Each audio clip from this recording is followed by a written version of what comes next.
1997 میں نے matric pass کیا، فرسٹ ڈویژن تھی اس میں، اور تعلیم بھی حاصل کرنا چاہ رہا تھا اور شاعر بھی بننا چاہ رہا تھا۔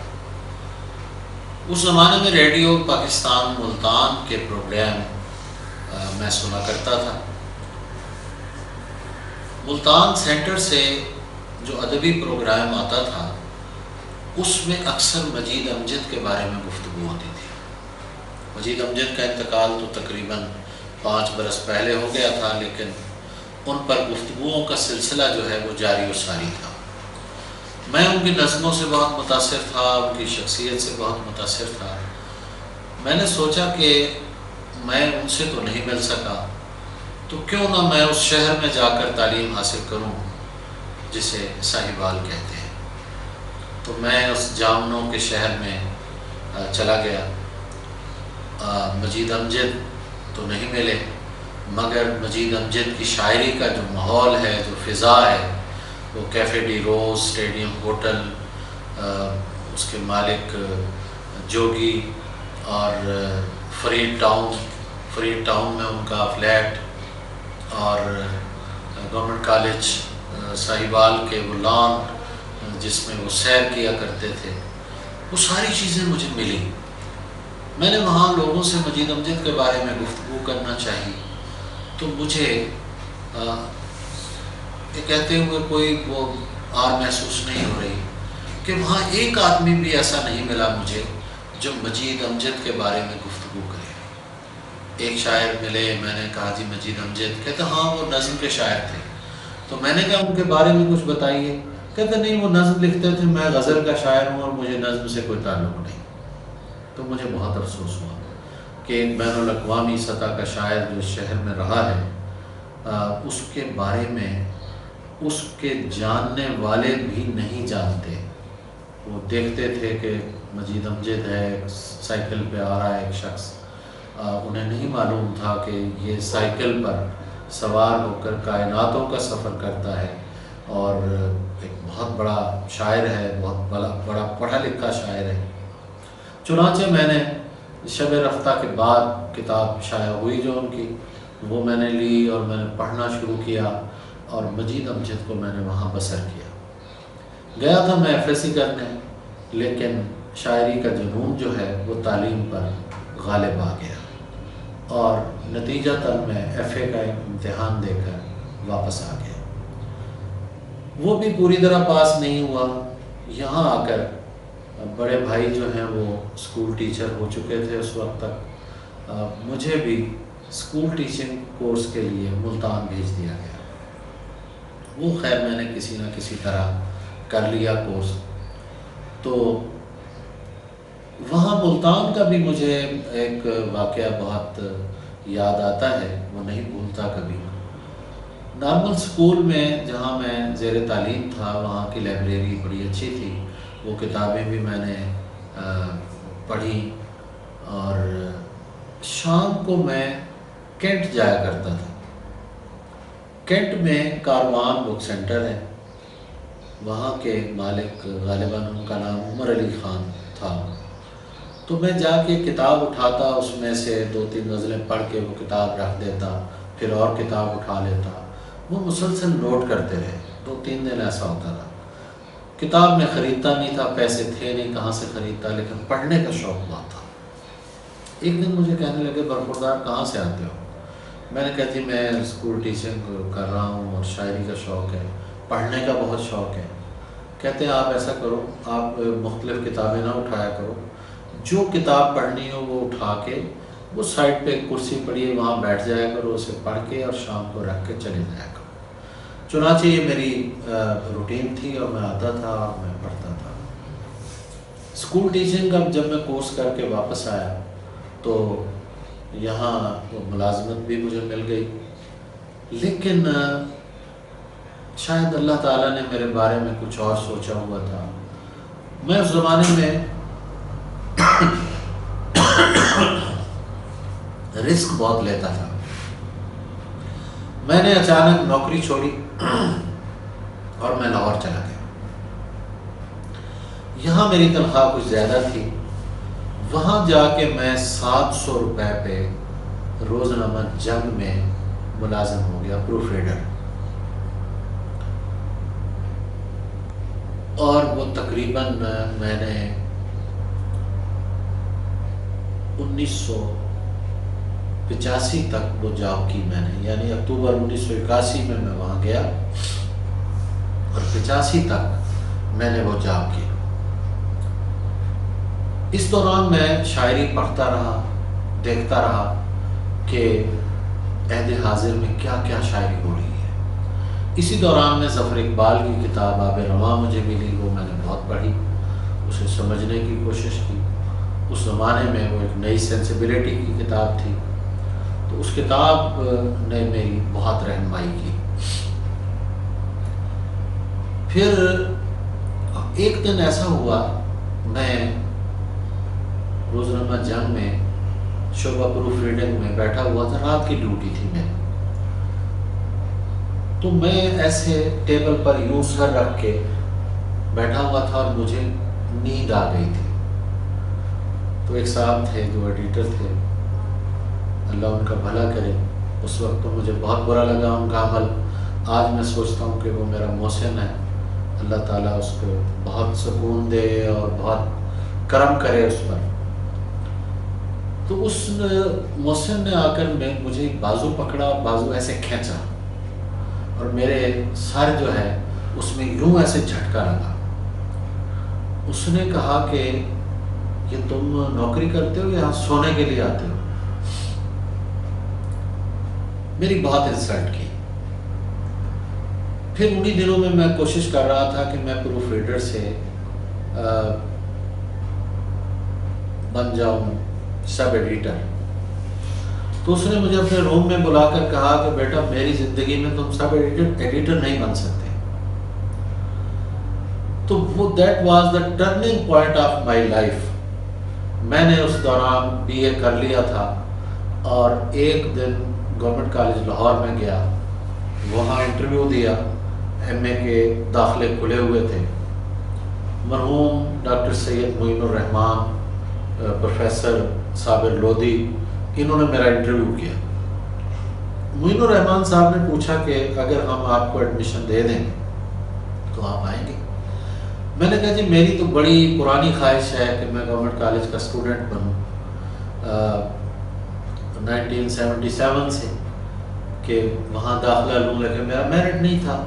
یہ تو میں اپنی حسرت پوری کرنے آیا ہوں کہ چلے وہاں کا اسٹوڈنٹ نہ صحیح، انٹرویو تو دیا تھا میں نے جا کے۔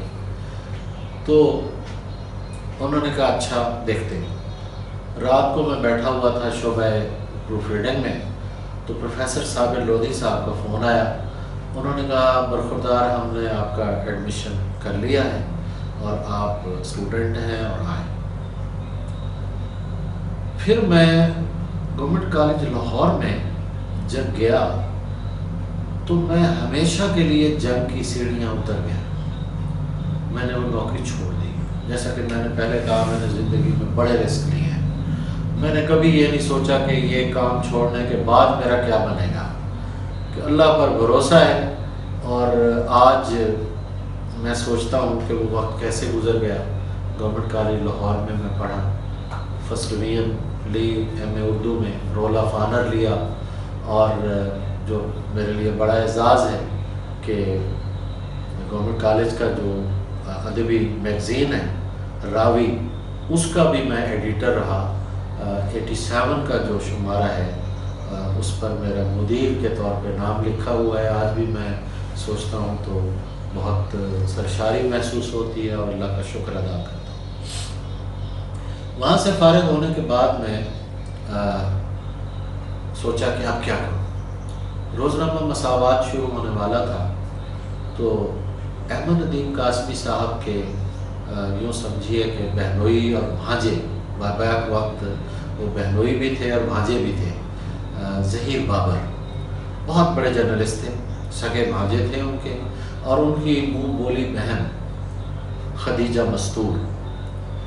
تو ظہیر بابر کی خدیجہ مستور سے شادی ہوئی تھی، تو وہ مساوات کے چیف ایڈیٹر مقرر ہوئے۔ انہیں کہہ کر انہوں نے مجھے سب ایڈیٹر وہاں مقرر کروایا۔ اور مسعود اشر صاحب سے وہاں ملاقات ہوئی میری۔ اسی دوران میری 1989 میں بطور لیکچرر سلیکشن ہو گئی اور میں لالا موسیٰ چلا گیا۔ قیام لاہور کے دوران میں جو اہم واقعات ہیں وہ یہ ہیں کہ سب سے پہلے میری ملاقات ہوئی احسان دانش صاحب سے۔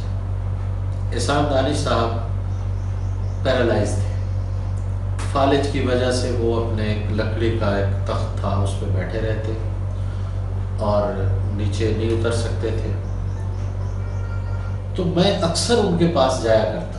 رات کی میری ڈیوٹی ہوتی تھی، ڈیوٹی سے فارغ ہوا، شملہ پہاڑی سے چلتے ہوئے پیدل نیو انارکلی آ گئے اور وہاں ان کے دہلی مسلم ہوٹل کے ساتھ سیڑھیاں تھیں، وہ سیڑھیاں چڑھ کے جائیں تو سامنے جو کمرہ ہے اس میں وہ بیٹھے رہتے تھے۔ میں نے احسان دانش کو زندگی میں کبھی سوئے ہوئے نہیں دیکھا۔ جب بھی میں گیا ہوں وہ کوئی کتاب پڑھ رہے ہیں، شعر کہہ رہے ہیں، اگر دن کا وقت ہے تو کوئی ملاقاتی بیٹھے ہوئے ہیں، ان سے باتیں کر رہے ہیں۔ نہ جانے وہ کب آرام کرتے تھے مجھے نہیں معلوم۔ انہی دنوں کا ایک واقعہ ہے کہ ایک دن مجھے 700 روپے تنخواہ کے ملے اور میں میلسی کی طرف روانہ ہوا۔ جب ساہیوال میں پہنچا تو یہ اے سی کوچز نہیں چلتی تھی۔ میں نے ایک کرتا شلوار پہنا ہوا تھا، جیب میں پیسے تھے۔ جب میری آنکھ کھلی میں سو گیا تھا تو میری جیب میں پیسے نہیں تھے۔ میں اترا اور سوچا کہ کسی نے نکال لیے تھے پیسے۔ خیر ایک پی سی او والے نے مہربانی کی، مجھے فون کروا دیا۔ ایم اے اشرف وہ بھی مرحوم ہو گئے ہیں، ہمارے ساہیوال کے زمانے کے بہت اچھے دوست، افسانہ نگار۔ بعد میں انہوں نے مختلف موضوعات پر تحقیق کی، ان کی کئی کتابیں ہیں۔ اس وقت وہ سب پوسٹ ماسٹر تھے۔ میں نے کال کی تو ظاہر لینڈ فون ہوتے تھے، انہوں نے فون اٹھا لیا۔ میں نے کہا یار میں بس سٹینڈ پہ ہوں اور مشکل میں ہوں، اس طرح پیسے تھے اور پیسے نکل گئے اور اب میں واپس جانا چاہتا ہوں اور میرے پاس کرایہ نہیں ہے۔ تو اللہ ان کا بھلا کرے، انہیں کروٹ کروٹ جنت نصیب کرے۔ وہ بس سٹینڈ تک پہنچے اپنی سائیکل پر، انہوں نے مجھے واپسی کا کرایہ دیا اور میں واپس لاہور چلا گیا۔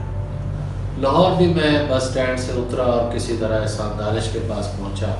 رات کے غالباً پچھلا پہر تھا، وہ جاگ رہے تھے اسی طرح۔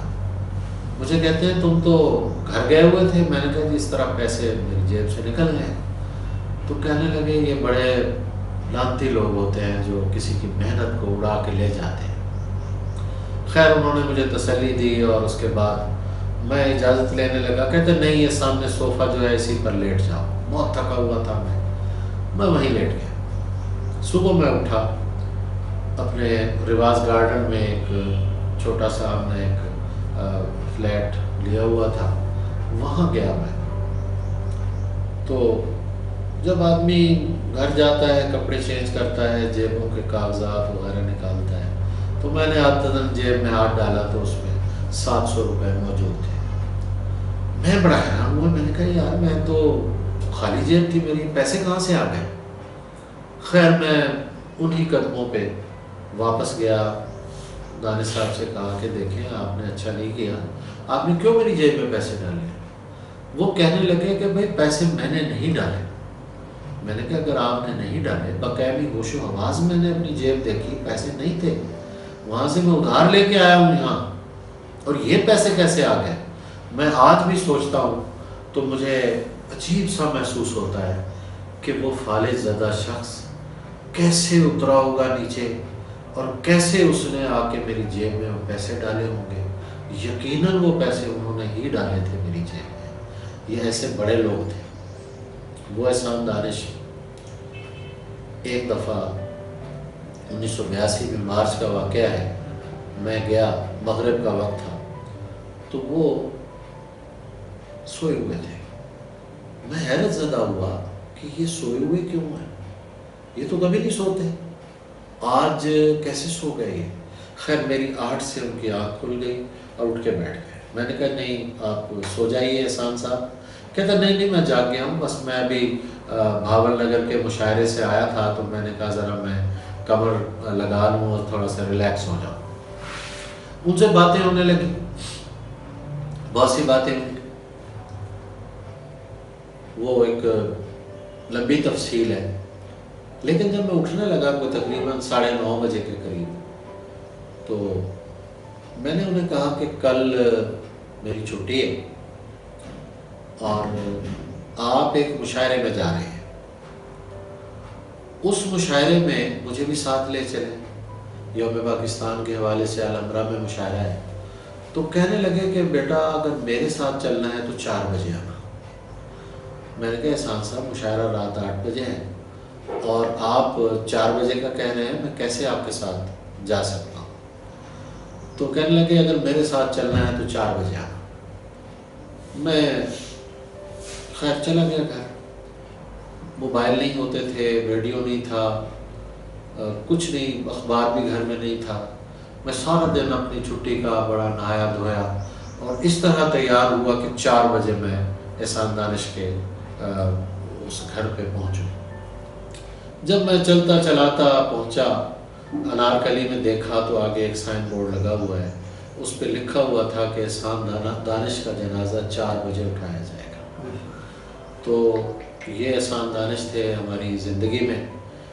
باقی باتیں پھر کرتا ہوں. اچھی شاعری کے لیے ہمارا چینل عمیر مشتاق سبسکرائب کریں اور گھنٹی کے نشان پر کلک کریں تاکہ آنے والے ویڈیوز آپ تک پہنچتی رہیں.